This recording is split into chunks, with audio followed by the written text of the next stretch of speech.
Heureuse de vous savoir au rendez-vous pour de nouvelles informations. Mesdames, Messieurs, bienvenue.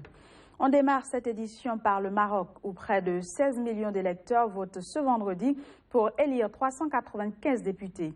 Lors de ce scrutin, les islamistes à la tête du gouvernement de coalition depuis 5 ans tenteront de conserver la majorité face aux modernistes. Ces législatives s'annoncent comme un face-à-face serré entre le parti Authenticité et Modernité et les islamistes du parti Justice et Développement. Elles signent également le retour des salafistes candidats sous diverses étiquettes dans le jeu électoral. Notons que 4000 observateurs, dont 92 internationaux, ont été accrédités pour ces élections. En Guinée-Conakry, les élections communales et communautaires se tiendront en février 2017. C'est la décision prise ce jeudi par le dialogue national à l'issue d'un consensus. Lancé le 22 septembre 2016, le dialogue national regroupe le gouvernement, l'opposition, la société civile et les partenaires internationaux de la Guinée. Les élections communales qui auraient dû se tenir en 2013 ont été reportées en 2014. Puis en 2015, la commission électorale avait récemment fixé la tenue des élections à la fin de l'année 2016. En RD Congo, la mission des Nations Unies réaffirme son soutien aux facilitateurs du dialogue national désigné par l'Union africaine, Edem Kodjo.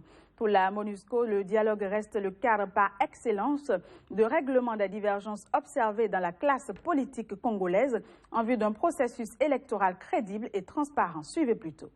Le facilitateur jouit et bénéficie de tout le soutien de la MONUSCO pour qu'il puisse atteindre les objectifs qui lui ont été assignés avant même qu'il ne vienne en République démocratique du Congo pour tenter de contribuer à concilier les positions, à rassembler les Congolais pour qu'ils s'entendent sur l'essentiel. Ce n'est pas un travail aisé, mais la dynamique se poursuit et le facilitateur, appuyé par le groupe de soutien international et d'autres acteurs, dont M. Maman Sambou Sidikou, est en train d'œuvrer pour rassembler le plus grand nombre de Congolais sur des questions qui interpellent ce peuple, sur des questions qui ont besoin d'être résolues et que les divergences soient mises sur la table pour qu'on en discute. Ceci pour le bénéfice exclusif du peuple congolais qui est fatigué de toute cette souffrance, de toutes ces violences. Et donc, c'est à cela que nous travaillons tous les jours. La MONUSCO n'a pas désigné M. Edem Kodjo. La MONUSCO ne peut pas le récuser. Nous l'appuyons. Nous continuerons à l'appuyer. En Côte d'Ivoire, au lendemain de la présentation du projet de la nouvelle constitution, 23 partis d'opposition, dont le Front populaire ivoirien, ont appelé à son rejet. Pour l'opposition, le projet est une procédure antidémocratique. À cet effet, le porte-parole de la coalition Mori Ferré Bamba invite la population à voter non. Notons que le projet en question sera examiné aujourd'hui en commission avant d'être adopté lundi prochain. Le texte adopté sera soumis au vote de l'ensemble des élus mardi prochain, puis à un référendum fin octobre. Le président sud-africain a été longuement interrogé hier jeudi par la médiatrice de la République. Thuli Madonsela a rencontré Jacob Zuma dans le cadre de son enquête sur l'implication supposée de la famille Gupta dans le limogeage et la nomination de ministres et de membres de conseils d'administration d'entreprises publiques. L'enquête porte également sur le rôle qu'auraient joué les Gupta dans l'attribution de marchés publics et de permis à des entreprises auxquelles ils sont liés. Au Cameroun, le procès d'Ahmed Abba, un correspondant de RFI, a débuté ce mercredi à Yaoundé. Il est en prison depuis plus d'1 an et est accusé de complicité d'actes terroristes et non-dénonciation dans le cadre de sa couverture des attaques de Boko Haram. Les détails dans cet élément. Les avocats du journaliste camerounais Ahmed Abba, jugé pour complicité présumée avec le groupe djihadiste Boko Haram, ont exigé mercredi sa relaxe. Une demande appuyée par la directrice de RFI. Nous sommes convaincus de l'innocence d'Ahmed Abba. L'audience d'aujourd'hui, je ne reviens pas sur les détails juridiques, mais l'audience d'aujourd'hui nous a montré que, encore une fois, aucune preuve à sa culpabilité n'est apportée. Nous sommes persuadés que seule la relaxe et l'innocence d'Ahmed Abba doit être reconnue. Nous avons demandé qu'après avoir constaté tout cela, que le tribunal acquitte notre client, puisqu'en définitive, depuis le début de cette affaire, le parquet est incapable de nous apporter les preuves. On a passé pratiquement 8 mois pour attendre 5 témoins qui ne sont jamais venus. Après, on est venu nous dire qu'on renonçait aux témoins, mais qu'il y avait un expert en cybercriminalité qui viendrait nous dire ce que les témoins allaient nous dire. Et puis, il n'y a pas d'expert. Arrêté le 30 juillet 2015, Ahmed Abba, correspondant en langue Haoussa de RFI, a toujours clamé son innocence. Il risque la peine de mort prévue par une loi controversée de la lutte contre le terrorisme en vigueur depuis fin 2014. 22 soldats ont été tués hier jeudi lors d'une attaque djihadiste au Niger. Une attaque en plein jour sur le site des réfugiés maliens de Tazalit dans la région de Tawa. D'après des sources sécuritaires, les poursuites sont engagées afin de retrouver les responsables. Les assaillants ont emporté des armes et des munitions ainsi qu'un véhicule de l'armée. Il faut dire que depuis quelques mois, un regain de tension se constate dans cette partie de l'Azawad nigérien. Même registre au Kenya, attaque contre un complexe résidentiel de la ville de Mandera dans le nord-est. 6 personnes ont été tuées. L'opération qui ciblait des chrétiens a été revendiquée par les islamistes somaliens Shebab.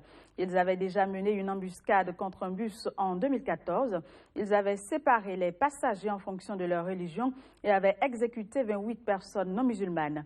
La même année, une centaine de personnes ont été abattues dans des localités de la côte kenyane et au moins 148 ont été massacrés par un commando Shebab à l'université de Garissa en avril 2015. Depuis Rome, où il se trouvait ce jeudi, Ban Ki-moon a salué un superbe choix à propos du Portugais Antonio Guterres. Ce dernier va devenir le prochain secrétaire général des Nations Unies. Suivons plutôt. Je félicite Antonio Guterres, qui devrait être officiellement nommé dans quelques heures par le Conseil de sécurité pour être étudié par l'Assemblée générale pour devenir le prochain secrétaire général des Nations Unies. Je connais très bien M. Guterres et je considère que c'est un superbe choix. Son passé en tant que Premier ministre du Portugal, sa grande connaissance des affaires mondiales et sa vive intelligence vont lui servir pour mener les Nations Unies dans une période cruciale.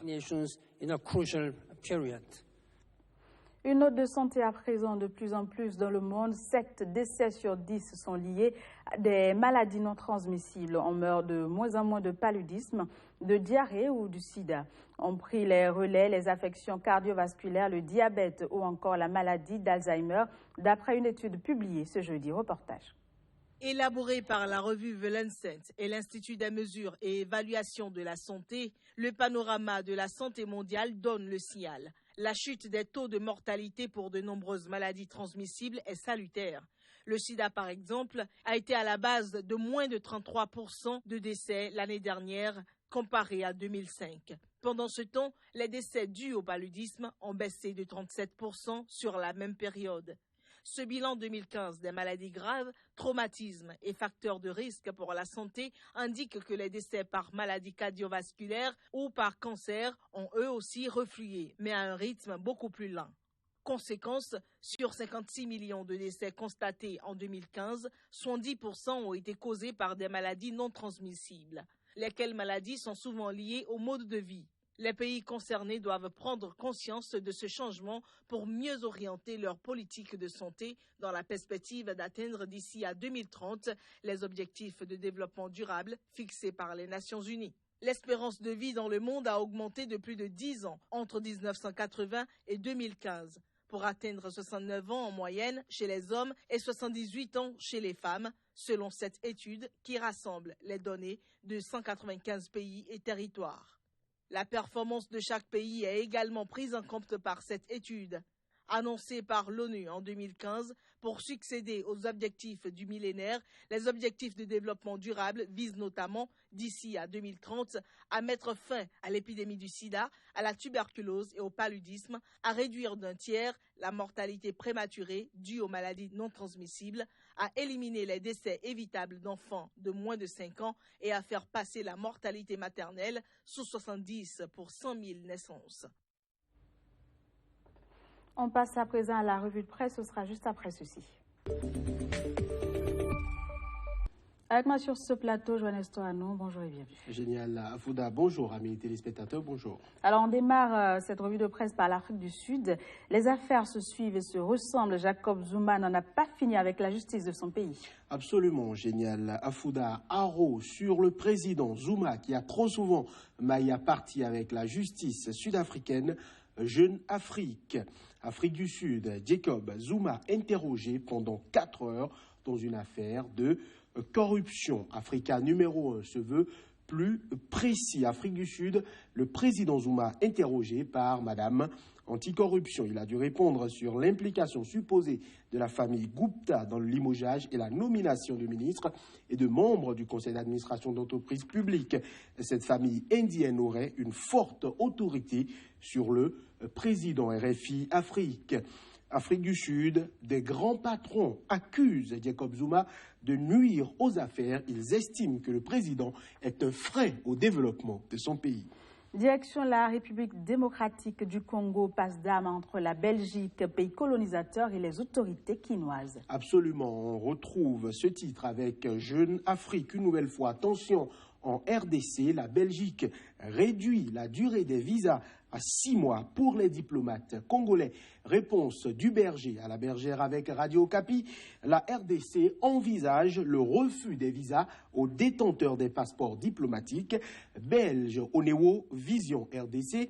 L'avertissement de Tshisekedi à Kabila. Le leader du Rassemblement exige un vrai dialogue inclusif et le départ du président Joseph Kabila au soir du 19 décembre 2016. Mais comme tout le monde semble constater que le dialogue sous la conduite d'Edem Kodjo n'a rien d'inclusif, la prospérité online assène, le dialogue traîne, le conclave secoue RDC, un sommet international annoncé à Luanda. Et pour finir, nous allons descendre au Bénin où la décision du gouvernement d'interdire les activités syndicales dans les universités fait couler encre et salive. Joannes Toano. Absolument, et c'est Cocorico Info, le gratuit béninois, qui s'y attarde. Interdiction d'activités des étudiants sur les campus, les arguments du gouvernement, la réaction des étudiants, levée de boucliers des organisations syndicales. On parle de vie dans les municipalités avec le promoteur mairie de Parakou, Charles Toko, forme son cabinet. On descend avec le confrère de la matinée.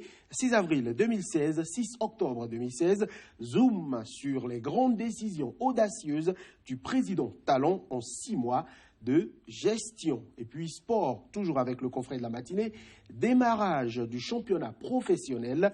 Le football béninois renaît bientôt de ses cendres.